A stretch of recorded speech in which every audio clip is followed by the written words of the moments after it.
말씀 고린도전서 15장 58절 한 절 함께 보도록 하겠습니다.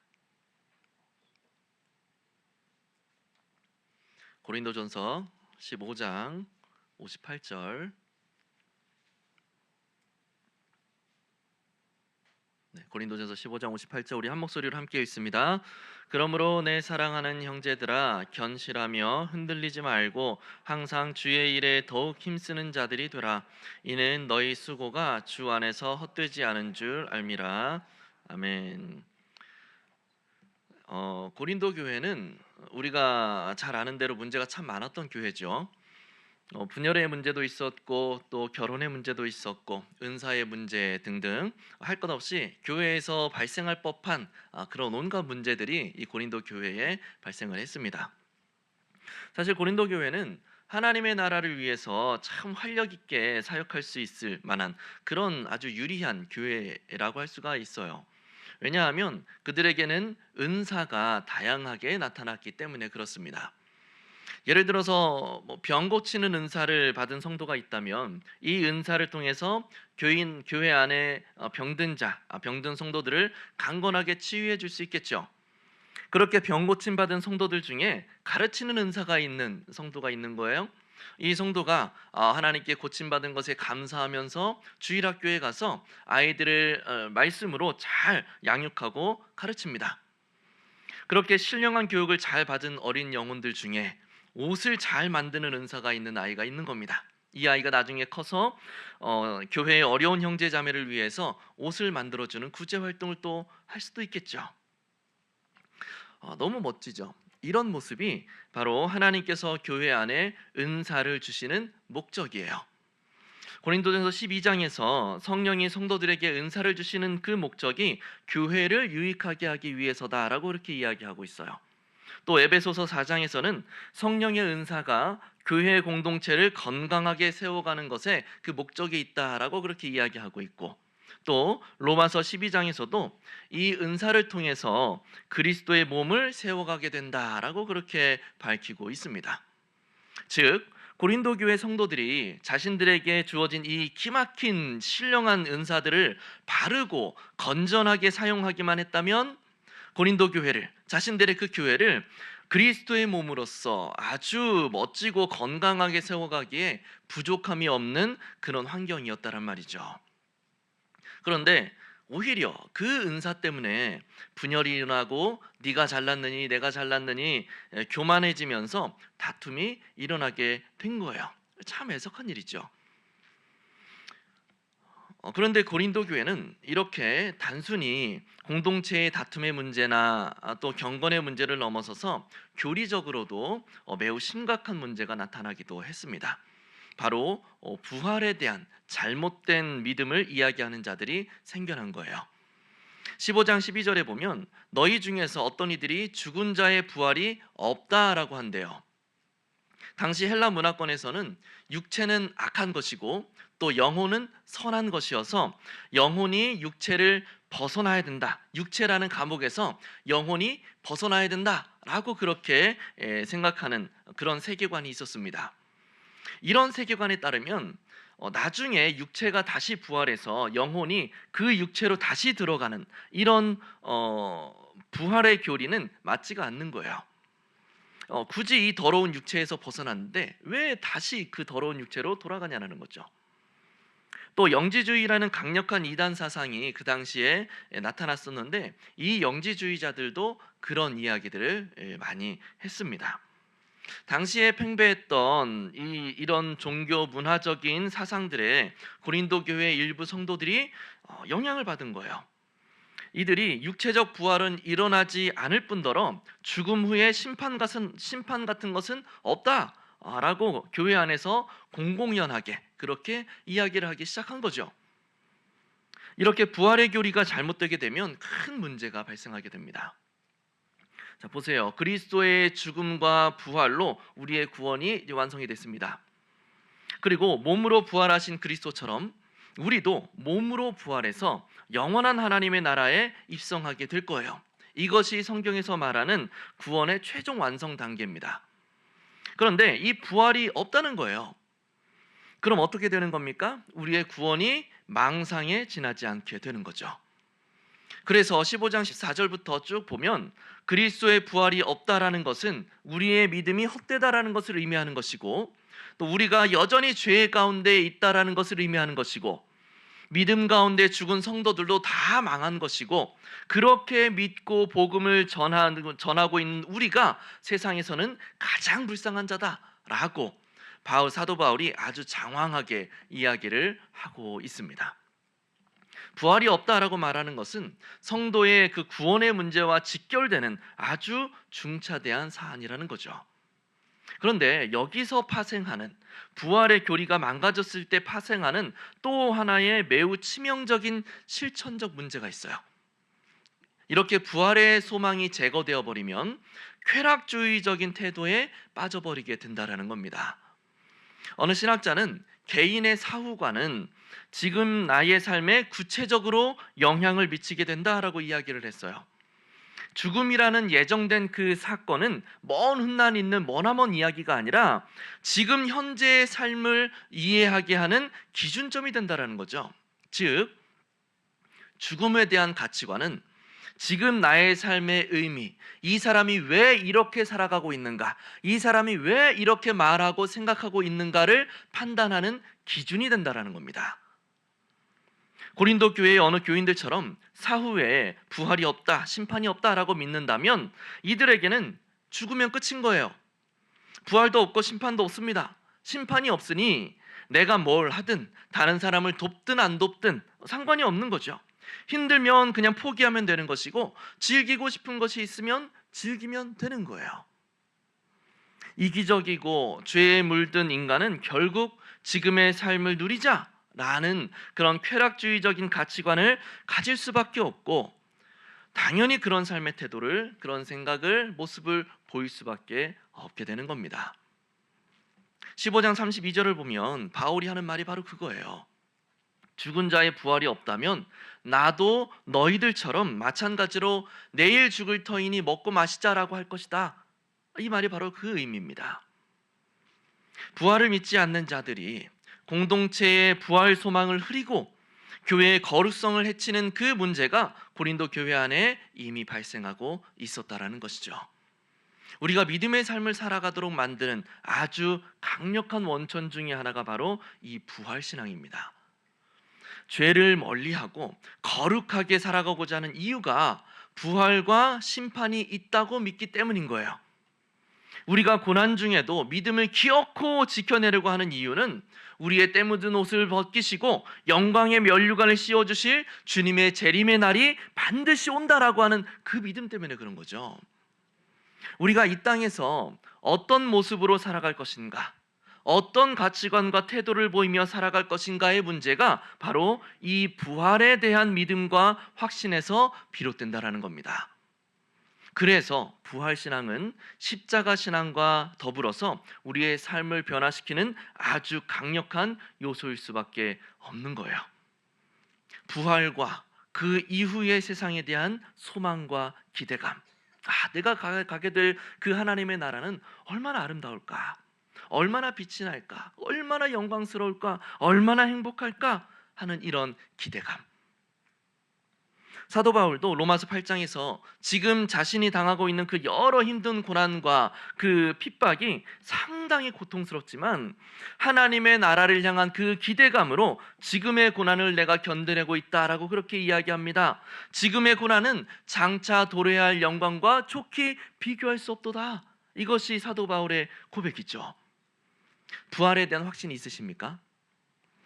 예수님께서 이 땅에 다시 오시는 날 나도 거룩해진 육신을 다시 입고 영원한 하나님 나라에 들어갈 거야 라고 하는 그 기대와 소망이 있으십니까? 정말 다행입니다. 그러면 그 부활에 대한 확신이 여러분들의 삶을 어떻게 변화시키고 있나요? 바울은 부활과 영원한 하나님 나라에 대한 그 강한 소망 때문에 지금의 극심한 고난을 넉넉히 감당해내고 있다라고 그렇게 고백하는데, 부활에 대한 확신을 가지고 있는 우리는 예수님이 다시 오시면 반드시 하나님의 나라로 내가 올라갈 거야 라고 믿고 있는 우리는 뭔가 전과는 달라진 삶의 태도라든가 가치관의 변화라든가 아니면 세상 사람들과는 확연히 다른 어떤 모습들을 우리가 보이고 있는가? 부활에 대한 기대와 소망이 나의 삶을 구체적으로 어떻게 변화시키고 있습니까? 부활에 대한 기대감을 가지고 살아가는 사람들은 반드시 그 삶에 있어서 뭔가 다른 삶의 양상들, 뭔가 다른 모습들이 나타나게 되어 있습니다. 재밌는 것은 부활의 소망을 품고 살아가는 사람들에게 공통적으로 나타나는 어떤 특징이 있다는 거예요. 혹시 이런 경험이 있으신지 모르겠어요. 어느 책에서 봤는데 어린 자녀를 둔 사람이 그 친구 집에 놀러 갔답니다. 이 친구도 비슷한 자신의 자녀와 비슷한 또래의 그 자녀가 있는 친구였어요. 이 친구가 자기 아이가 잘못을 했는데 불러서 이거는 잘못된 거야. 이럴 때는 이렇게 하는 게 더 좋을 것 같아라고 차분하게 알려주는 거죠. 이게 이 사람한테는 참 충격적이었습니다. 또 좋은 영향을 받은 거죠. 그래서 그래 자녀를 훈육한다는 건 저래야 돼 하면서 나도 집에서 저렇게 해야지 라면서 이렇게 생각을 합니다. 집으로 돌아갔어요. 두 아이들이 장난감을 가지고 여기저기 널브러뜨리면서 막 놀아요. 그래서 다 논 것 같길래 장난감을 가지고 온 다음에는 정리를 해야 돼 그랬더니 네 하면서 가서 정리를 하는 겁니다. 큰 소리가 나지 않고 이게 잘 마무리가 됐어요. 만족하는 겁니다. 그런데 조금 정리하다가 말고 또 난장판을 치는 거죠. 정리 마저 하고 놀까? 하면서 네 하면서 또 가서 정리를 해요. 이번에도 잘 넘어갔습니다. 만족스러워. 난 잘했어. 그런 만족감이 있었어요. 그런데 조금 정리하다 말고 또 난장판을 만드는 거죠. 야 인마! 하면서 또 소리를 질렀어요. 결국엔 화를 냈습니다. 제 얘기 아니에요. 하나님 나라에 대한 기대감을 가지고 살아가는 사람들은 한 가지 공통점이 있다고 그랬죠. 한 가지 특징이 있다고 했는데 참다 야 인마! 하는 게 아니라 내가 기대하고 내가 소망하고 바라는 그 하나님의 나라를 지금 내가 살아가고 있는 나의 삶의 현장에 구현하고 싶어하는 욕심, 거룩한 욕심이 있다라는 거예요. 영광스럽고 한없이 평온하고 행복하며 미움과 다툼이 아닌 사랑으로 아름답게 연합하는 모습이 가득한 곳. 내가 꿈꾸는 그런 아름다운 하나님 나라의 모습을 내가 살아가는 삶의 현장 가운데 이루어가고 싶다라는 열망을 품게 된다라는 겁니다. 그렇게 내가 있는 곳에 하나님의 나라가 가시적으로 회복되어 가는 것을 경험해 갈 때 그 안에서 기쁨을 누리게 되고 만족감을 누리게 되는 거죠. 오늘 본문에서 견실하고 흔들리지 말고 항상 주의 일에 더욱 힘쓰는 자들이 되라라는 이 바울의 권면은 너희가 부활이 없다라고 말하면서 지금의 삶의 쾌락을 누리는 것으로 만족하면 안 된다라고 이야기하는 겁니다. 오히려 부활의 확실성을 신뢰함으로 이 땅 가운데 견실하게 주님의 일을 감당하며 여러분이 있는 그곳들 가운데 하나님의 나라를 세워가야 됩니다 라고 이야기하는 거예요. 그리고 그렇게 세워져가는 하나님의 나라를 바라보면서 내가 살아가고 있는 곳에 하나님의 나라가 회복되어가는 그 모습을 바라보면서 그곳에서 육체의 쾌락, 욕망의 쾌락이 아니라 영적이고 참되고 진실된 하늘의 만족을 누리며 살아가야 됩니다라고 권면하는 것이죠. 수요 예배에 나오는 분들 중에는 본인의 이 헌신을 통해서 교회가 잘 세워지고 또 성도 간의 웃음꽃이 피고 또 아름다운 공동체로 만들어져가는 모습을 이렇게 경험해 보신 분들이 여럿 계시지 않을까 싶어요. 왕년에 교회에서 한 가락씩 하시던 봉사의 대장들 많이 계시잖아요. 또 봉사의 현장 중심에 있지는 못했더라도 교회 안에서 아름다운 하나님의 나라를 경험해 보지 않으셨습니까? 가령 우리 길동교회 안에 서로 사랑하고 또 진리의 말씀이 잘 선포되고 나의 것을 서로 나누면서 화목하게 세워져가는 그런 모습을 우리가 다 경험하지 않았습니까? 그때를 한번 기억해 보세요. 얼마나 기분 좋고 정말 생각만 해도 웃음꽃이 피어날 만큼 아름다운 모습이지 않습니까? 이번 학기 양육 프로그램을 진행하면서 강의 모임 중에 참여했던 분들과 하나님 나라에 대해서 이야기를 했던 적이 있습니다. 거기서 제가 우리가 이 땅에서도 영원한 하나님의 나라를 살아가야 됩니다. 그런 삶은 내가 있는 곳에, 내가 있는 모든 곳 가운데 아름다운 하나님의 나라를 회복해 갈 때 가능해집니다 라고 그렇게 제가 나눴습니다. 친구의 가정을 방문해서 아름다운 가정의 모습을 경험한 사람이 우리 집도 그랬으면 좋겠다 라는 그런 소망을 품고 자신의 가정을 변화시키고자 애쓰는 것처럼, 하나님의 거룩한 통치가 이루어지고 영원히 아름답고 참된 행복과 만족이 있는 하나님의 나라를 소망하는 우리가 함께 연합하여서 우리 길동교회 가운데 그 나라를 회복해 가야 되는 겁니다. 그러기 위해서는 우리 모두가 하나님 나라에 대한 비전을 함께 품고 있어야 되는 거예요. 누구는 우리 교회가 단순히 숫자가 많아지는 것에만 집중하고 있고, 누구는 그냥 성경 공부하는 것에만 집중하고 있고, 누구는 구제하는 것에만 몰두하고 있고, 또 누구는 리모델링에만 온 정신이 팔려 있으면 안 되는 거예요.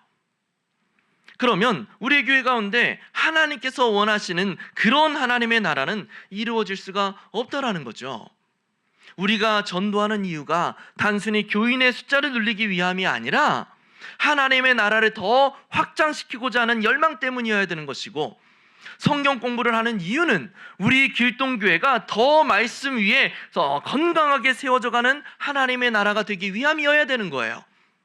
우리가 구제를 하는 이유는 우리가 우리 공동체 안에서 우리가 경험하고 누리는 아름다운 하나님의 나라를 힘들고 어려운 이들로 하여금 간접적으로라도 체험하게 함으로써 그들이 하나님의 나라 안으로 들어오게 하기 위한 목적이어야 되는 것이고, 우리가 리모델링을 추진하는 이유는 이곳 가운데 하나님의 나라가 더욱 순조롭고 아름답게 회복되어 가기 위한 하나의 방편이라는 목적의식이 분명히 있어야 된다는 거죠.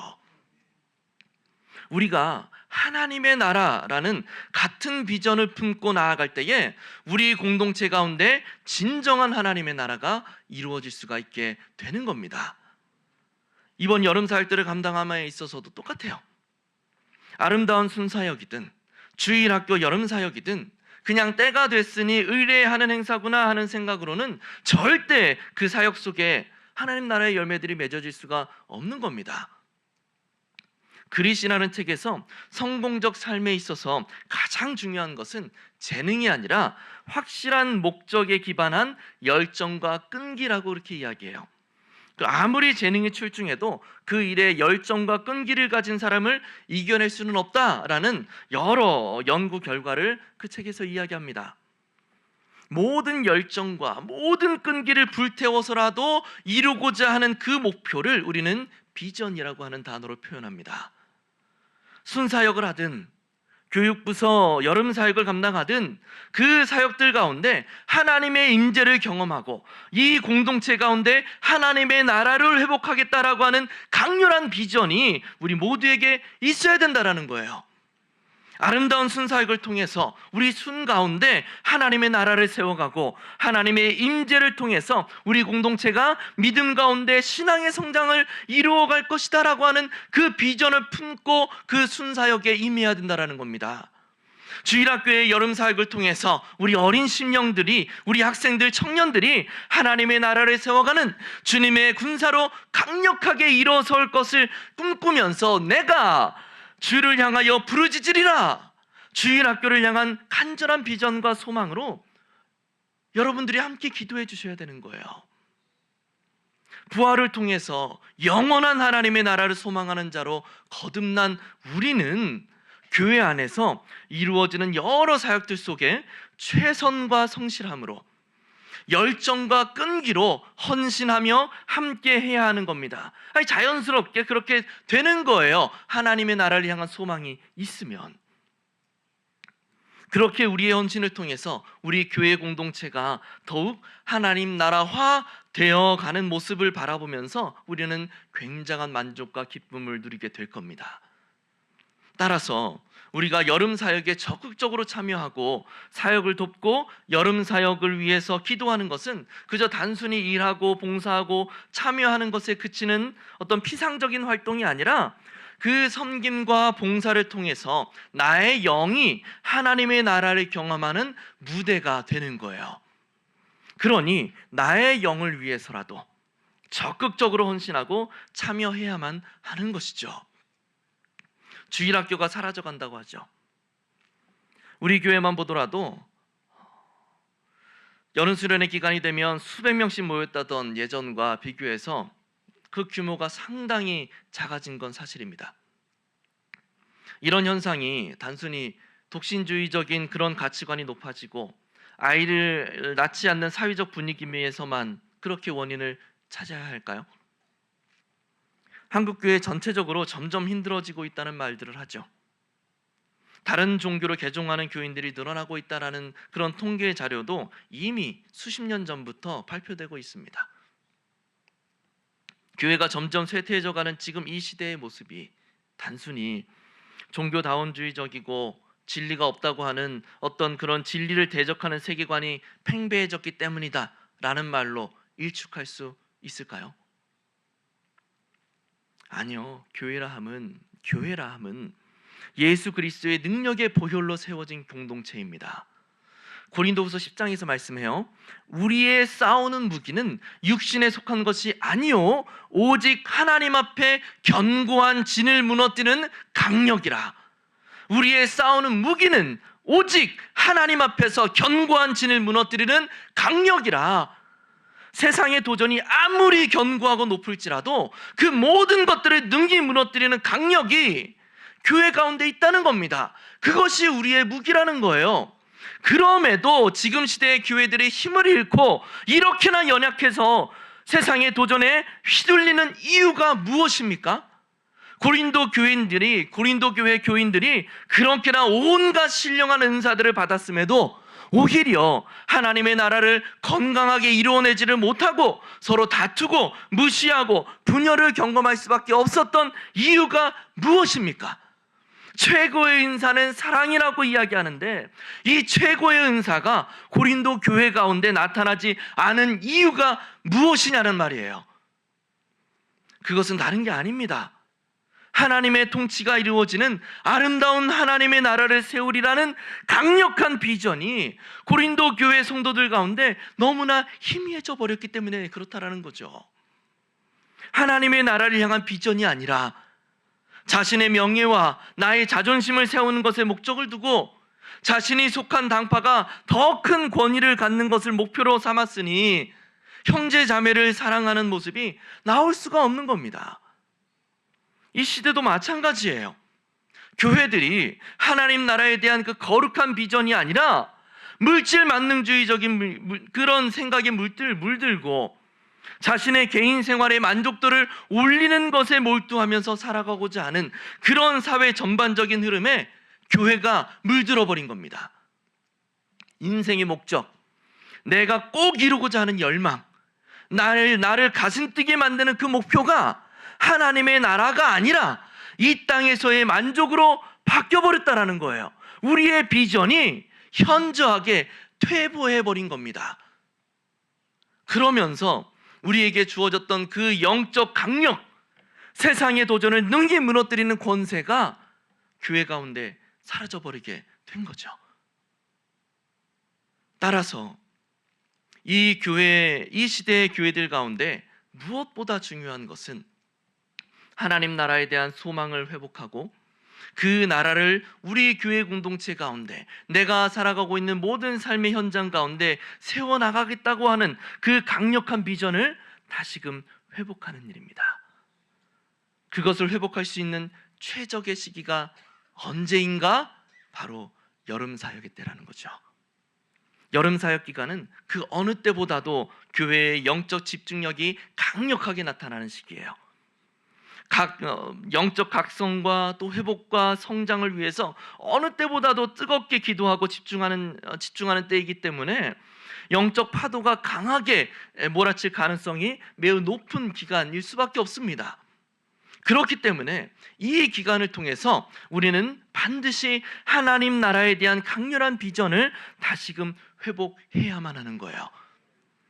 어느 정도의 간절함으로, 어느 정도의 기대함으로 이번 여름 사역들을 준비하고 계십니까? 모든 순원분들께 질문드립니다. 이번 아름다운 순사역을 통해서 우리 순 가운데 정말 아름다운 하나님의 나라가 세워짐으로 영적 교제가 더욱 뚜렷하게 나타나는 계기가 됐으면 좋겠다라고 하는 기대감이 있으십니까? 순장님들께 질문 드릴게요. 7, 8월 순장 집중교육 기간을 통해서 내가 하나님의 나라를 위해서 하나님의 나라를 위한 지혜롭고 능력 있는 순장으로 세워질 것을 기대하며 순장 교육을 준비하고 계십니까?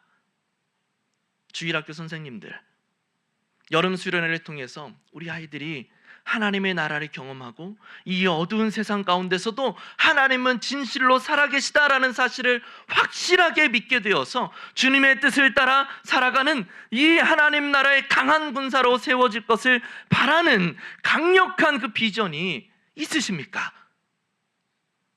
그 비전을 따라서 하나님의 통치가 이루어지는, 하나님 형제자매를 내 몸과 같이 사랑하는 주님의 일들을 이루어가는 가운데 영적 희열과 영적 만족을 누릴 줄 아는 그 거룩한 문화를 뿌리 깊게 우리가 형성해 갈 수만 있다면 이번 여름 사역은 그 어느 때보다도 강력한 성령의 역사들을 이루는 의미 있는 순간들이 될 것입니다. 이것이 바로 우리가 꿈꾸는 교회의 모습이고 하나님 나라가 구현되는 명확한 그림입니다. 이번 2025년도 여름 사역들 가운데 우리가 정말 뜨겁게 기도하고 정말 소망하고 그렇게 힘써 참여하면서 우리 가운데 하나님의 나라를 향한 뜨거운 열망이 다시 한번 회복될 수 있기를 바랍니다. 그래서 이번 여름 사역이 우리 공동체 가운데 아름다운 하나님의 나라를 세워가게 되는 거룩한 마중물의 시간들이 될 수 있기를 예수님의 이름으로 간절히 축복합니다. 기도하겠습니다.